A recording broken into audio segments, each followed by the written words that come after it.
versículo 13 ao 21. Obrigado aos irmãos do louvor.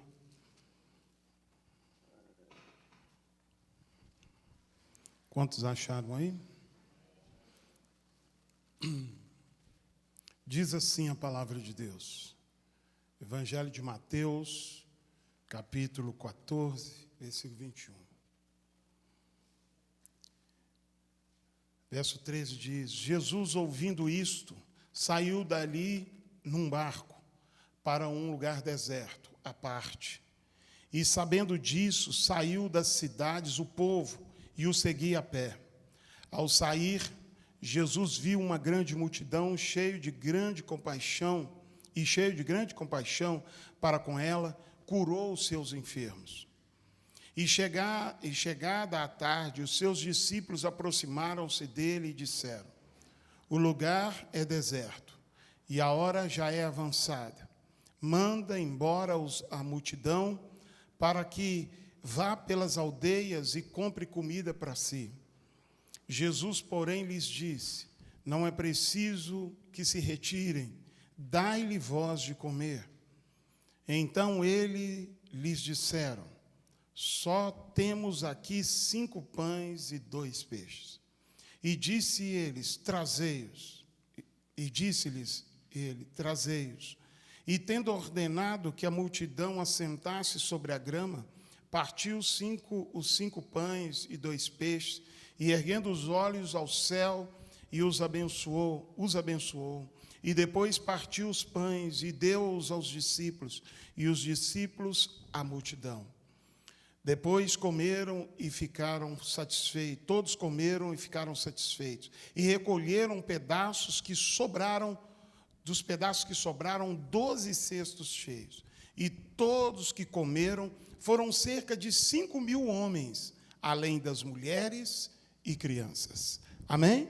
Podei-vos assentar em nome de Jesus. Amados irmãos, este texto é um dos textos mais famosos do ministério de Jesus.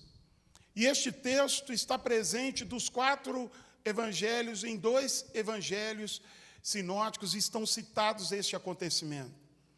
A Bíblia fala que Jesus, ele sai para uma região deserta, e Jesus sempre ia para uma região deserta. Mas dessa vez, Jesus foi, e quando ele observa a multidão que estava na cidade, saiu da cidade e veio atrás dele.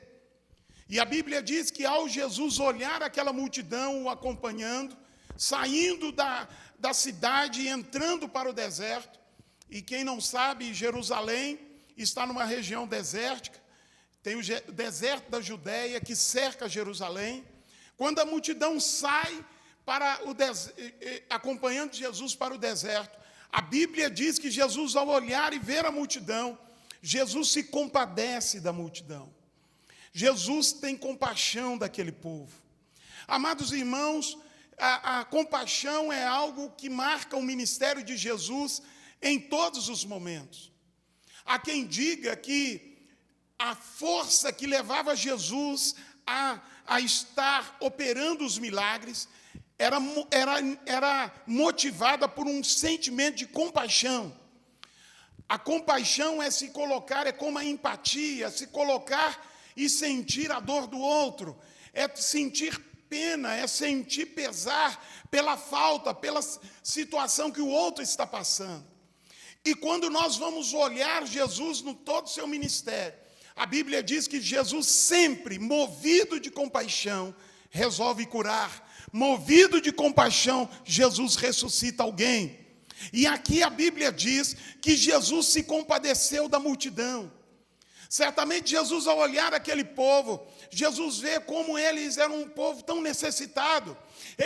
Jesus observa e vê como aquele povo precisava de um pastor no sentido de um guia, de alguém que os ajudasse.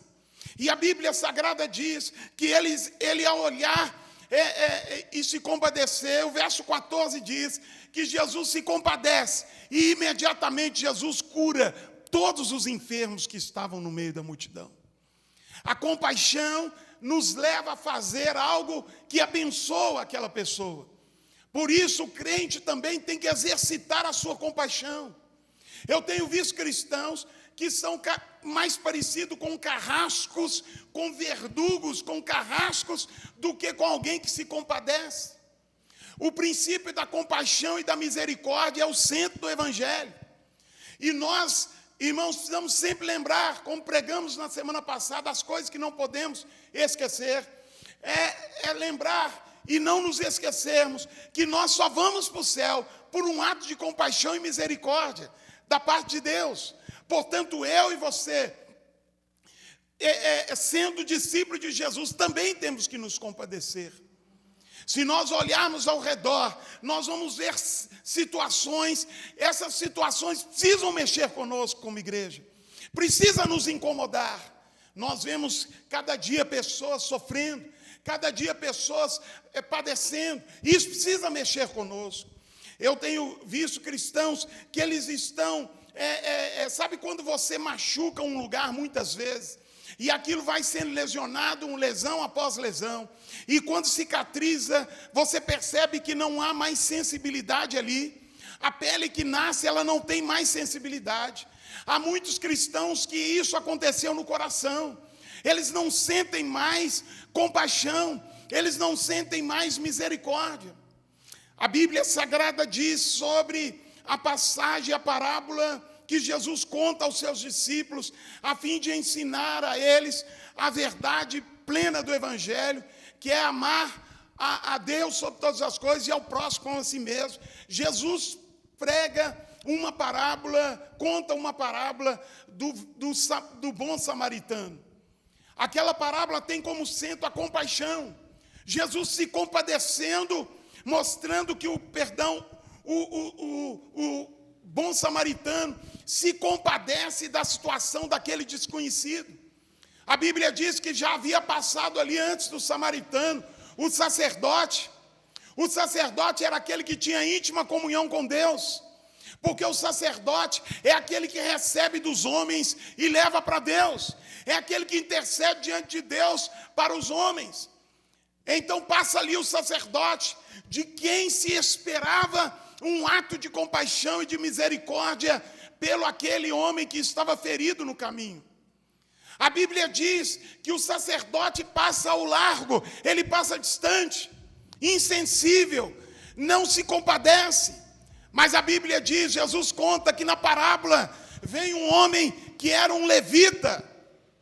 O levita é aquele que se importa com os cuidados da obra de Deus. O levita não é aquele que toca. Em última análise, é todo aquele que serve ao Senhor. Então, nesse sentido, toda a igreja são de fato levitas. A Bíblia diz que ele passa e ele vê o homem ferido na beira da estrada, e ele finge que não é com ele, ele vai embora. Mas a Bíblia diz, Jesus continua dizendo, que passa ali um samaritano. E interessante que Jesus citara os samaritanos, porque os samaritanos eram tidos pelos judeus como um povo de qualidade inferior, um povo que tinha uma interpretação da lei equivocada, um povo que não merecia confiança, um povo que não se dava com os judeus. E Jesus, um mestre da lei, que Jesus era um rabi, um mestre, Jesus, ele usa a figura do samaritano para ensinar compaixão e misericórdia aos seus discípulos, que todos os discípulos eram judeus. Jesus queria confrontá-los. Em outras palavras, Jesus queria dizer, de onde tinha que nascer misericórdia não nasceu. De onde se esperava compaixão não houve. Mas eu apresento a vocês que passou um samaritano, que na ótica daqueles discípulos era uma pessoa de inferior qualidade. Jesus diz, esse samaritano, ele desceu da sua montaria, ele pegou o seu lenço e limpou as feridas, e pegou o homem e colocou sobre a sua montaria, e o levou até a hospedagem, e disse, cuida deste homem, e quando eu voltar, se houver outras despesas, eu vou pagar. Essa passagem fala de se compadecer. Irmãos, nós precisamos exercitar o ato da misericórdia. É a compaixão que nos leva a orar por alguém. É a compaixão que nos leva a ajudar alguém. É a compaixão que nos leva a ensinar alguém. A tirar, porque quando você ensina alguém, você está arrancando ela da escuridão, da ignorância. E quando você ensina alguém, esse é um ato de graça, é um ato de compaixão, é um ato de misericórdia. Até que ponto eu e você, como crentes, temos sido misericordiosos? Até que ponto nós temos exercido a compaixão?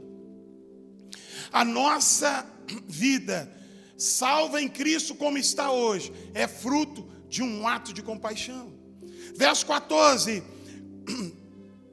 e cheio de grande compaixão para com a multidão, curou todos os seus enfermos. A Bíblia diz que já estava tarde, Jesus está no lugar deserto e a multidão está lá, Jesus cura todos eles. Mas então os discípulos trazem uma outra necessidade, e os discípulos disseram: Senhor, já está tarde, manda este povo embora de volta para casa, porque eles então vão pelo caminho, e em alguma aldeia eles podem entrar e comprar comida para eles, porque já está tarde. Jesus diz àqueles discípulos algo interessante.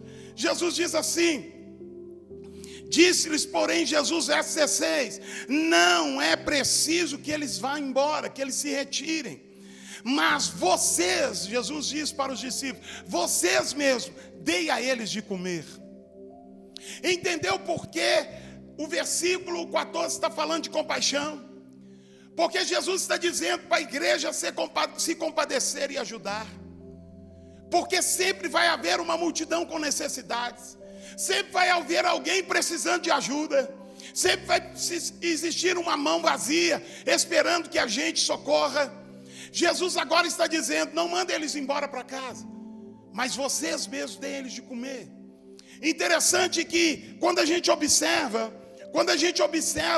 essa passagem, a gente sabe que Jesus estava acompanhado dos discípulos. Aqueles discípulos não estavam trabalhando, eles estavam num discipulado intenso de 24 horas com Jesus. Eles não trabalhavam. Como é que Jesus quer que eles socorram? Jesus está dizendo para aquele povo, e também dizendo para nós: nós precisamos nos importar com outras pessoas, nós precisamos estender a mão e abençoar a outras pessoas. É função da casa de Deus socorrer outras pessoas. É função do cristão ter um coração aberto. Eu estava vendo esses dias uma reportagem, e essa reportagem falava sobre a confusão que está lá na faixa de Gaza, Israel e Palestina.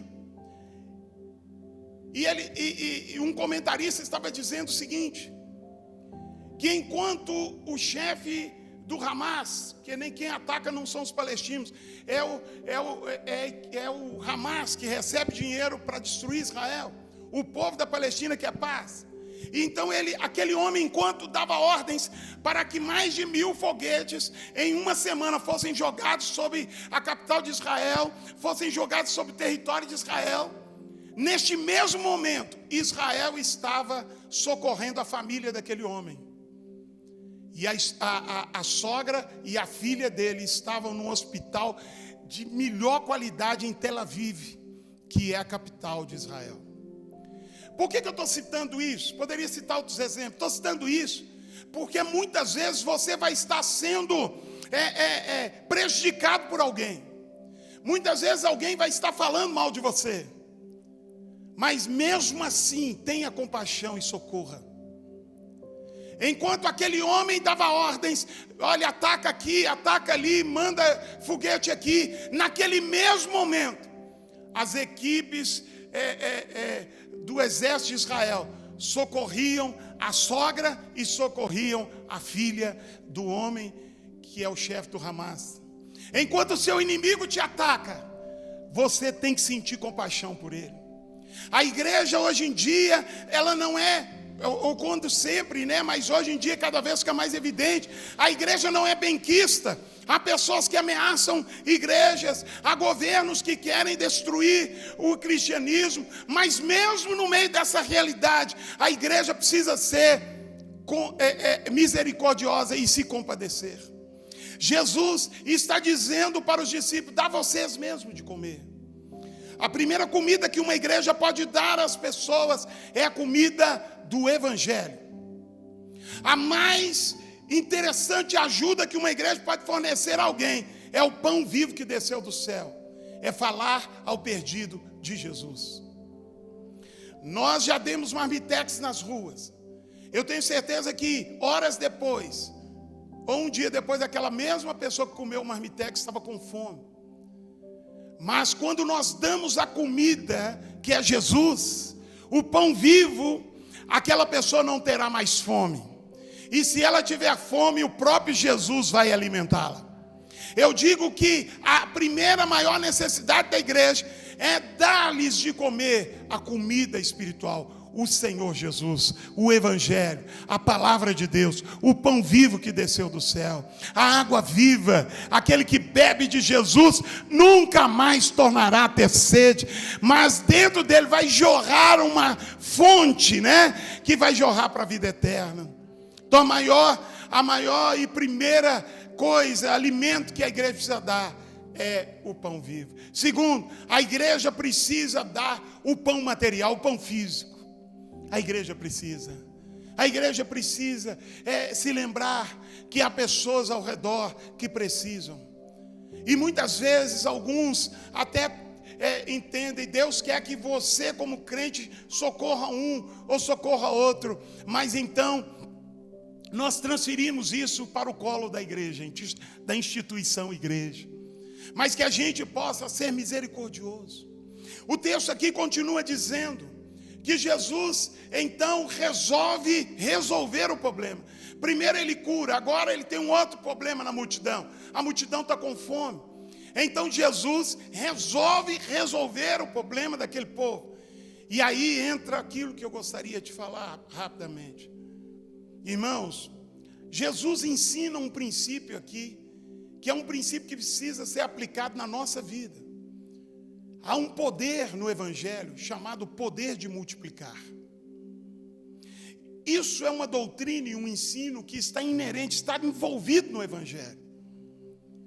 E Jesus, ele manda os seus discípulos fazerem o povo sentar. E o povo, 5.000 homens, fora mulheres e crianças, imagina a multidão. Ele faz todo mundo sentar.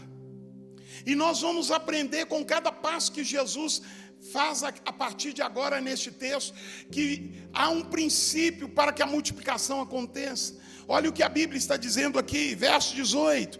E disse, verso 17, então lhes disseram, nós só temos 5 pães e 2 peixes. Primeira coisa, para haver multiplicação, não precisa ter quantidade. Qualquer quantidade, qualquer coisa pode ser multiplicada. Há muitas pessoas que dizem assim, pastor, eu vou ajudar quando eu tiver muito dinheiro. Irmão, não. O princípio está dizendo que eu posso abençoar tendo pouco. Ali no deserto, não tinha uma padaria, não tinha um forno, ou muitos cestos de pães e peixes. Não, tinha algo irrisório diante de uma multidão de quase 10.000 pessoas. Havia 5 pães e 2 peixes. O que são 5 pães e 2 peixes diante de uma multidão faminta, de homens, mulheres e crianças? Então, quando eu penso em multiplicação, eu não preciso pensar na quantidade. Eu preciso entender que qualquer coisa que estiver ali, Deus pode multiplicar. O que eu quero lembrar a você, que você não precisa do grande salário. Você, com o salário que tem, Deus pode atuar aí nessa realidade e trazer multiplicação. Amados irmãos, eu conheço pessoas que dizem assim, pastor, se eu ganhasse 15.000 reais por mês, a minha vida estaria feita. Pois tem pessoas que ganham mais do que isso e vivem como miseráveis. Porque não é a quantidade.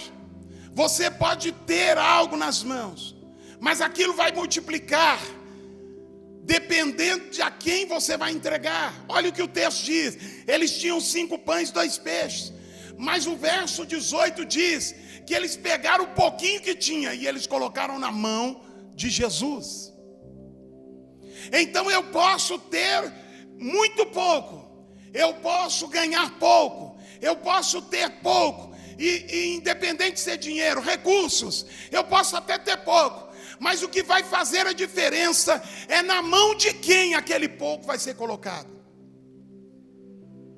Sabe qual o problema? É que muita gente pega o pouco que tem e deixa na mão do dono do boteco, na mão da mãe de santo, do pai de santo, do babalorixá, e assim vai.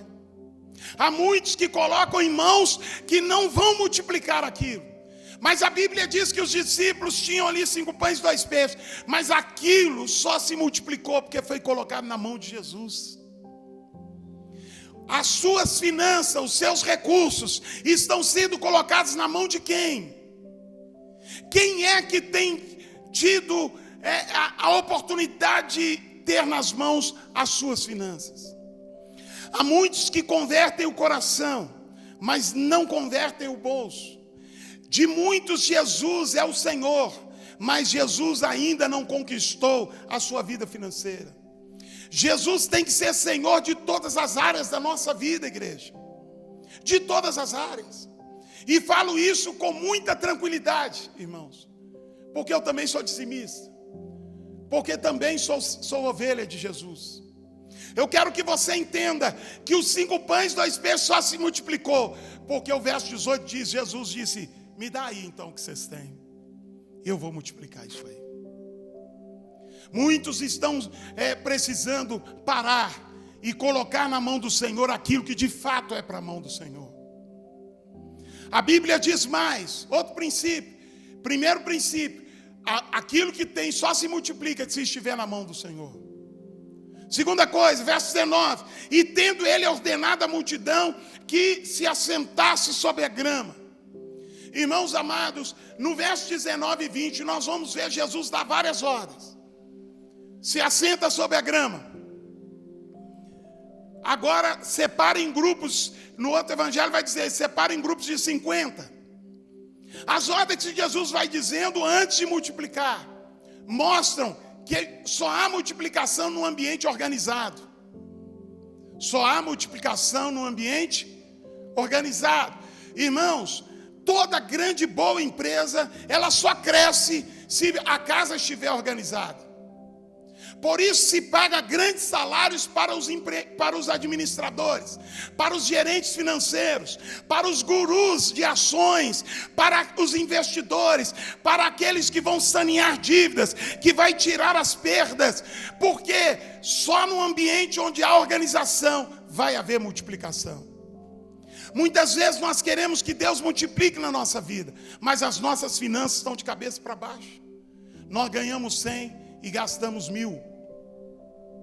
Nós ganhamos 100 e o 100 nem chegou, nós já estamos devendo ele. E às vezes nós agimos com desorganização financeira e como consequência nós não vamos ver multiplicação. Sabe o que vai acontecer? Muitos nem acreditam mais que Deus pode abençoar. Eu sei que há ovelhas na nossa igreja que no fundo nem acreditam mais. Tem irmãos que definitivamente nem consagram dízimo e oferta, porque não acreditam que isso é importante. Mas interessante, irmãos, é perceber que se eu não organizar as minhas finanças, não vai ter multiplicação.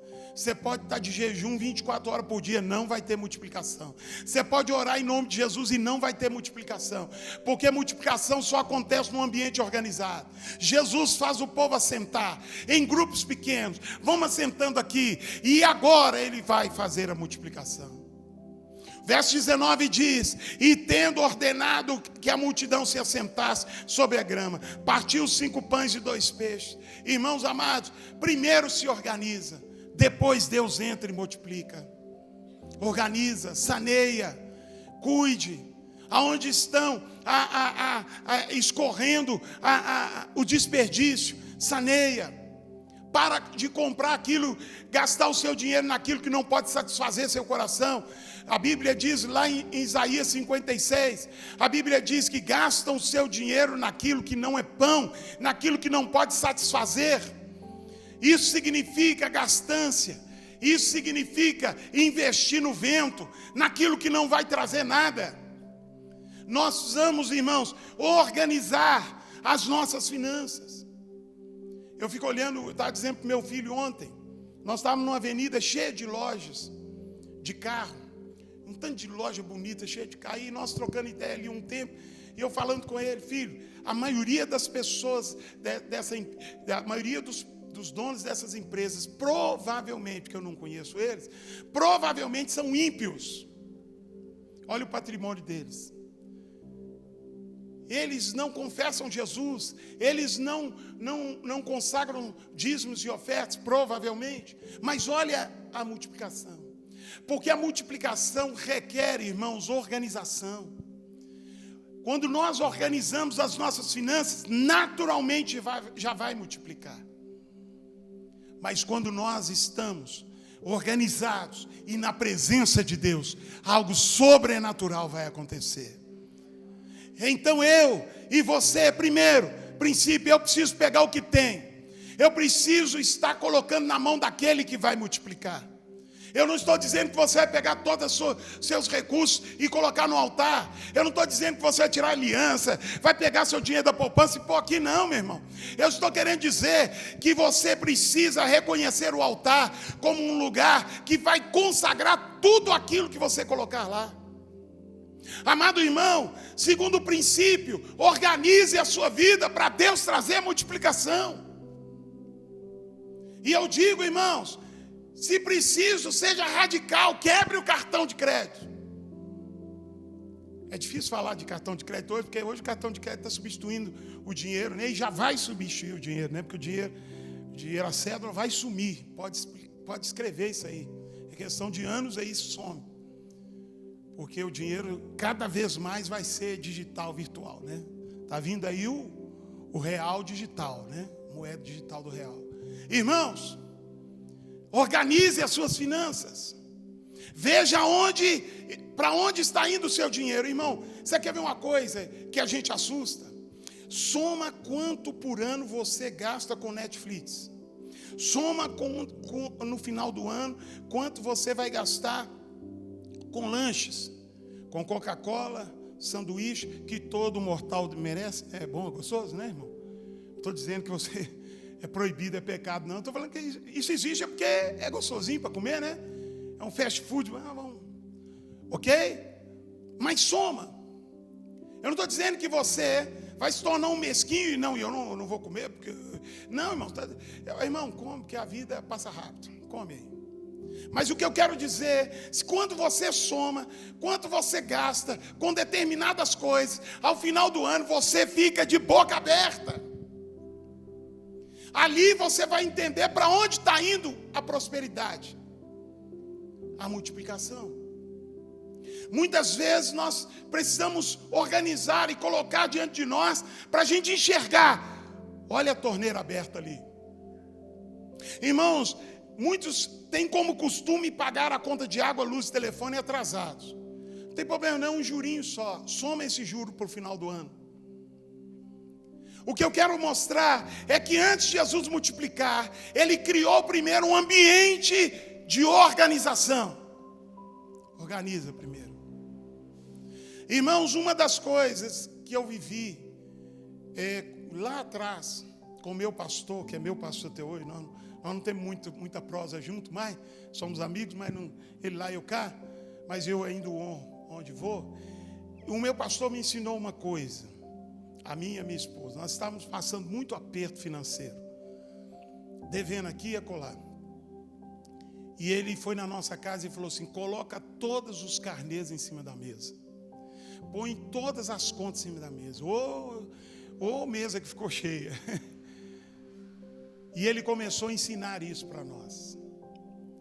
Só vai multiplicar a hora que vocês começarem a organizar aquilo que Deus colocou na mão de vocês. E às vezes nós achamos que Jesus, ele é um tipo de mágico de Oz que pode estar de qualquer jeito, Jesus vai... Não, irmão, organiza as suas finanças. Organiza. E foi bater valer. Nós começamos a organizar a nossa vida financeira. E sendo fiel ao Senhor, sendo fiel ao altar de Deus. Resultado, Deus foi nos arrancando daquela maldição da dívida e mudou a nossa história. O que eu quero dizer, organize, olha para a sua vida financeira. Olha como ela está. Você sabe quanto você gasta de cada coisa? Irmão, nós precisamos olhar isso. Nós precisamos olhar isso. Sabe, às vezes nós perdemos centavos. E nós falamos, isso é centavo. Irmão, se um engenheiro, aqui na igreja tem engenheiro, mas não veio no culto. Se um engenheiro desprezar 1 centímetro, o irmão Zé é pedreiro bom. Né? Tem outros pedreiros que deu de Narley, tem os outros aqui, né? Não, acaba esquecendo de ter o Dedé, tem que citar todo mundo agora. Tem mais pedreiro aí? Não, né? Tem aqui o homem do queixo ali, Giovanni. Irmãos, se ele desprezar 1 centímetro no primeiro andar, aquele centímetro vira quanto lá em cima, Giovanni? Mais de 1 metro. Ah, não, 1 centímetro só. Segundo andar, aquele 1 centímetro pode virar 3. No 5º andar, aquele centímetro pode virar 40 centímetros. Quem já foi em alguma cidade viu o prédio assim? Precisamos pôr um bambolim, né? Bambolim, né? Irmãos, muitas vezes nós desprezamos os centavos. Mas ali naqueles centavos, com o passar do tempo, aqueles centavos viram reais, viram centenas, viram às vezes milhares. O que eu quero mostrar é que Jesus, ao resolver o problema de comida, de falta de recursos, Jesus primeiro pediu, me dá aqui, porque o poder de multiplicação está na mão do Senhor. Segundo, Jesus organiza o ambiente, separa em grupos. O Evangelho de Mateus não fala nos detalhes, mas separa em grupos. Olha, assenta o povo, organiza aí. Agora, Jesus levanta aos céus. Próximo passo para multiplicar. Jesus, a Bíblia diz que ele então partiu os pães e partiu os peixes. Ele ergueu o céu e os abençoou. Irmão, multiplicação só acontece quando nós erguemos o que precisa ser multiplicado ao Senhor. Jesus ergue a Deus. Jesus apresenta ao Senhor. E a Bíblia diz que Jesus abençoou. E aqui, irmãos, nós não vamos ver o detalhe, mas no outro texto vai dizer que ao Jesus erguer, Jesus ora. Aqui o evangelista fala que Jesus abençoou, mas no outro diz que Jesus, ao erguer o pão e peixe, Jesus ora, dizendo: Pai, graças te dou, porque sempre me ouvistes.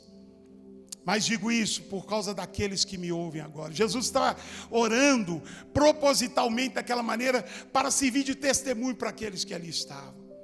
Multiplicação acontece quando eu dou graças a Deus por aquilo que eu tenho na mão. Irmão, multiplicação não acontece quando você ou eu falamos mal daquilo que chegou na nossa mão. Quando a gente fala essa merreca que o governo me mandou, chama aposentadoria de merreca. Essa miséria, esse salário de miséria, né? Uns falam tantos adjetivos aí, dos piores possíveis. Irmãos, não amaldiçoe aquilo que chegar na sua mão. Abençoe. Não importa a quantidade. Irmão, você pode estar até frustrado, mas não deixe a sua boca liberar, nem o seu coração liberar uma palavra de maldição sobre aquilo que chegou na sua mão. Jesus mostra que a atitude da multiplicação aconteceu quando ele dá graças a Deus por aquilo que estava ali. Irmão, dê graças a Deus. Irmãos, eu vou falar do que é a minha praia. Eu sou pastor. Eu sou pastor de uma denominação que raras são as nossas igrejas que tem um administrador. Tem algumas igrejas quadrangulares que são tão grandes que ela tem um gerente financeiro que administra tudo. O pastor fica só com a palavra e cuidar do povo. Que esse é o céu para o pastor, esse é uma maravilha. Mas no nosso ambiente aqui, o pastor vira psicólogo, médico, pedicure, né, corta cabelo. Estou brincando, mas o pastor joga nas quatro, né? Ok? Porém, irmãos, eu quero que você entenda aqui uma coisa. Que muitas vezes a gente, ao fazer o balanço financeiro do mês da igreja, a gente fica triste. Porque a gente vê tantos irmãos que não consagram o seu dízimo, eles não querem nem saber. Igreja que se vire. Aquele pastor, eu gosto muito dele, mas que se vire. Aí você vai ver aquele ali, aí você está cheio de compromisso para pagar, aí você fica ali, às vezes você fica meio desesperado, você chora. Já chorei muito, até faz tempo que eu não chorei não, mas a gente chora. Quando não chora, fica triste, vê aquilo ali. Mas um exercício que eu sempre vigio a minha língua, e eu falo com a minha esposa, ela fala assim: amor, não dá nem para pagar a água, a luz, o telefone, isso da igreja. E dá vontade às vezes, porque a gente é humano, vamos falar sério, da gente, que coisa, a gente prega, a gente faz isso, a gente ora, e não tem nem dinheiro, não dá vontade de fazer isso, irmão? Não dá vontade quando você chega e fala assim: nossa, só sobrou isso aqui do meu salário? Não dá vontade de falar: ralei o dia inteiro, eu acordei cedo o mês inteiro, e agora tem isso aqui. Não dá vontade ou não, povo de Deus? Mas uma coisa é que nesses 20 anos de pastor titular, eu nunca permiti sair da minha boca uma coisa assim. Que miséria é essa, que arrecadação? Que coisa que esse povo não dá dízimo? Que é sangue de Jesus? Que xingar aquele negócio? Não. Quando nós assumimos aqui, a igreja arrecadava R$119. E os desafios eram enormes. E a arrecadação da igreja era isso aqui, uma poeirinha. Mas mesmo, irmãos, naqueles primeiros dias que nós estávamos aqui, primeiros meses, nós sempre damos graças a Deus. Às vezes chorando. Mas a gente tem que dar graças. Porque só existe multiplicação num ambiente de gratidão a Deus. Seja grato com o seu salário. Deus vai operar e vai fazer algo por você. Eu não estou dizendo que Deus vai te transformar num milionário, mas não vai te faltar aquilo que você precisa. Seja grato. Sabe, irmão, o tempo passou. E alguns amigos ficam assim: em plena pandemia, você comprou um som. Apesar que o som não está ligado, né, irmão? Precisamos da outra parte do milagre aí, sim ou não? Sim ou não? Compramos som, mas o som não está sendo usado. Nossa mesa parou ali, queimou. Estamos com a mesa emprestada ali. Mas Deus vai desembolar esse negócio, sim ou não, meu irmão? Mas você comprou um som, rapaz. Rapaz, você não ficou sabendo que não é para comprar nada, porque nesses tempos a igreja não pode comprar nada. Mas eu já comprei lá atrás aí, começou a pandemia, nós já compramos. 31 mil, 31 mil? Não, então você está, irmão, nós estamos navegando, a arrecadação caiu, muitos irmãos não querem saber, mas Deus está tendo misericórdia. E sabe por que eu estou dizendo isso? Para dizer para vocês que eu creio que Deus está sustentando a gente, porque da boca da autoridade da igreja aqui, que sou eu, nunca saiu uma palavra de maldição sobre a oferta que entra aqui. Nunca vai sair.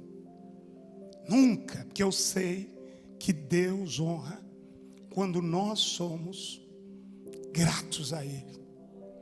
Se você pega assim, Deus não sobrou para o meu salário, mas glorificado seja o teu nome. E quando eu e minha esposa estão lá nervosos por causa de dinheiro, porque Deus tem que pagar, é cartão, é isso, tem que pagar aqui, tem que pagar aqui. A gente sempre vigia, não vamos falar mal. Glória a Deus. Deus vai abençoar.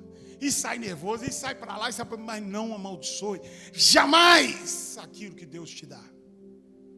Seja grato. Seja grato. Sabe, irmãos, eu observo uma coisa. Às vezes eu já saí assim e queria ter um dinheiro a mais no bolso para fazer alguma coisa, porque a gente tem as nossas vontades. Só que eu não tinha. Só que quando eu parei no trânsito, isso já aconteceu muitas vezes comigo. Pessoas vinham já aconteceu com você também, vinham na porta do carro, me ajuda com isso, que você pode me ajudar? Aí eu olhava no console do carro, eu com todas as... Eu queria comprar aquele negócio, mas não dá, só. Quem sabe mês que vem, e dirigindo. Para no sinal, alguém estende a mão, como ontem uma mãe de família, uma senhora, você vê que é uma senhora digna, ela estendeu as mãos chorando para a porta do meu carro. E às vezes a gente, com toda a dificuldade que a gente está vivendo, Deus nos dá a graça de ter lá no console do carro R$1, R$2 para você entregar para aquela pessoa. Você está me entendendo? Isso sabe o que significa? Que você até pensa que você está na pior. Não está não, meu irmão. Porque se você olhar fora do seu mundinho, tem gente que está doido para ter aquela merrequinha que está sobrando lá. Quem está entendendo? Deus multiplica num ambiente organizado. Deus multiplica aquilo que é colocado pela fé na mão dele. Deus multiplica aonde há gratidão. E o verso 20 diz o resultado dessas coisas. Todos, diga comigo, todos comeram, todos ficaram satisfeitos. Amém, meu irmão? Significa que Deus vai entrar e agir. Entre Jesus fazer todas essas coisas e todos ficarem satisfeitos, existiu uma ação de Deus. Quando eu ajo com sabedoria, observe esses princípios aqui, de colocar na mão de Deus, de confiar ao Senhor as suas finanças. Segundo, de organizar a sua vida para que haja multiplicação e prosperidade. Terceiro, de ser grato a Deus por aquilo que tiver na sua mão. Irmãos, quando isso vai provocar algo em Deus, Deus vai agir. E aqui o texto diz que 5.000 homens, fora mulheres e crianças, todos eles comeram. Diga, todos comeram. Todos ficaram satisfeitos. Isso é o que, pastor? Isso é multiplicação. Isso é uma ação direta de Deus multiplicando. E às vezes o que Deus faz não tem explicação. Não tem explicação. Quero usar Israel de novo. Estou lendo muito sobre Israel porque está chegando aí, nós precisamos ir para Israel. E eu fico olhando Israel, irmãos, eu vi com os meus olhos. Divisa de Israel com a Jordânia, divisa de Israel com a Síria. Eu pude ver. Até na divisa de Israel, tudo verde. Tudo verde. Sabe de qual lugar que eu lembrei? Estando lá no deserto. Eu lembrei aqui de Caeté. Sabe esses lugares aqui? Quem já viu desceu aqui? Caeté, essas plantações de banana que tem aqui para baixo. Esses lugares aí. Tudo verdinho, irmão, tudo plantado. Da divisa para cá, tudo verde. Da divisa para a Síria, para a Jordânia, tudo seco, esturricado. O poder da multiplicação muda a realidade que você vive. Deus honra você. Então seja um crente que não tem medo de colocar aquilo que tem que ser colocado na mão do Senhor. Coloca as suas finanças. Confia ao Senhor a sua força de trabalho, sua inteligência. Olha, irmão, consagra ao Senhor sua carreira profissional. Consagra ao Senhor e você vai ver o que vai acontecer. Sua carreira profissional. Eu vou ser médico. Deus, eu quero consagrar a minha vida, o meu diploma ao Senhor. Eu vou usar a minha carreira para glorificar e engrandecer o reino do Senhor. Minha carreira. Consagra as suas coisas ao Senhor. Segundo, organiza a sua vida. Organiza, corta os excessos, corta, irmão, tem coisa que é besteira. Eu estava escrevendo um textinho lá para jogar para os irmãos e escrevi essa semana um textinho sobre vaidade. Vaidade, vaidade, diz o pregador, tudo é vaidade. Irmão, tem coisa que a gente corre atrás a vida inteira e no final é pura vaidade. Eu fui no hospital e eu passei ali na ala de oncologia. E eu fiquei olhando aquelas pessoas. E eu fiquei olhando assim, eu estou precisando de um carro.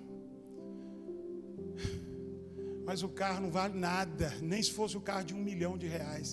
Perto disso aqui, para que um carro caro? Se você não tem saúde. Vocês estão me entendendo? Coloca na mão do Senhor. Organiza a sua vida. Ele vai fazer coisas boas na sua vida. Organiza, tira os desperdícios, não gasta com bobeira. Até, irmão, de vez em quando, é como eu disse, você pode até se dar o luxo de gastar. Você entendeu? Não estou falando que você tem que ser aquele nono. Quem lembra do Nonô Correia? Quem lembra do Nonô Correia?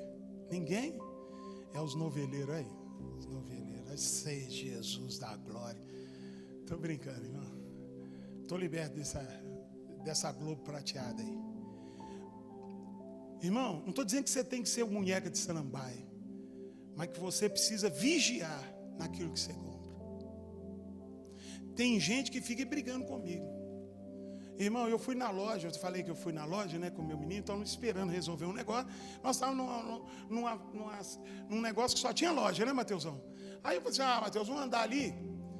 Aí entrou o filho esbelto, mas derrubadão, que estava lá com a roupa assim toda, né? E o pai gordo entrou. Aí entramos. Aí vendedor, irmão, é uma raça abençoada. Tem vendedor aqui, diz amém. Ele já faz um raio-x do cliente que entra. Isso aí, só vou perder minha vez aqui na porta. Esse cara não vai comprar nada. Eu já entro pedindo desculpa, mas estou entrando. Entrei lá, estou lá olhando aqui esse carro lá, né? Irmão, você tem dinheiro, vai lá e compra. Não é pecado comprar não, tá bom? Você tem dinheiro, compra o sítio da sua vida. Compra a casa na praia, viu? Compra. Tem dinheiro, irmão, amém, Jesus? Oh, maravilha. E vai usar, não fica faltando de culto não, senão eu vou pedir a Deus para tirar a casa, o sítio. Irmão, vai lá e curte. Mas o que eu estou querendo dizer é que nós vamos ser equilibrados. Nós estamos conversando coisas. Quem lembra da Lindsay de Schindler aí? Quem lembra do final do filme? Quando a Alemanha nazista está sendo destruída, graças a Deus, e os nazistas estão fugindo como ratos. E o Schindler, que era do partido nazista, está fugindo. Aí ele está lá para despedir das pessoas da fábrica dele, que ele salvou mais de 1000 judeus, colocando eles lá para trabalhar na fábrica dele. Era uma maneira dele salvar os judeus. Aí na hora que ele vai fugir, o que aconteceu?